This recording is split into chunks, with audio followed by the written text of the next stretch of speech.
咁我好榮幸咧，可以參與到 BSV 之中啦，見證住呢個品牌嘅成長，同埋呢個行業嘅起步。因為我自己咧近排都有少少經歷啦，咁啊令我覺得有時啲嘢想做嘅時候就要放手去做咗先。如果而家錯過咗咧，我覺得遲啲未必會再有機會可以做到。所以我覺得依家呢樣嘢就係我想做嘅嘢啦。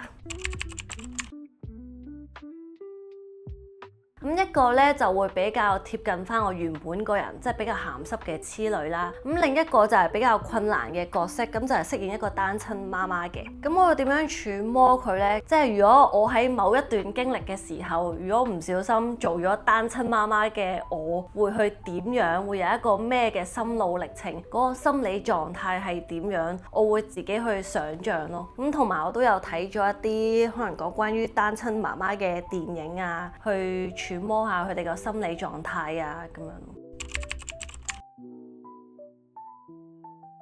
其實我覺得香港喺呢一方面咧，都暫時處於比較封閉嘅狀態嘅。咁我留意到啦，好多其他地方咧嘅情慾片咧，都係一路進步緊。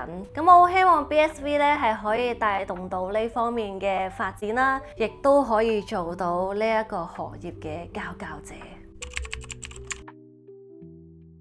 咁我期望自己咧未來可以喺演員呢方面去繼續進步同埋發展嘅。咁我想去嘗試一啲更多嘅唔同嘅角色啊，嘗試多啲唔同嘅風格啦，可能拍笑片，又或者科幻片、恐怖片，我都係有興趣想試下嘅。希望喺我演技嗰方面可以做到精益求精。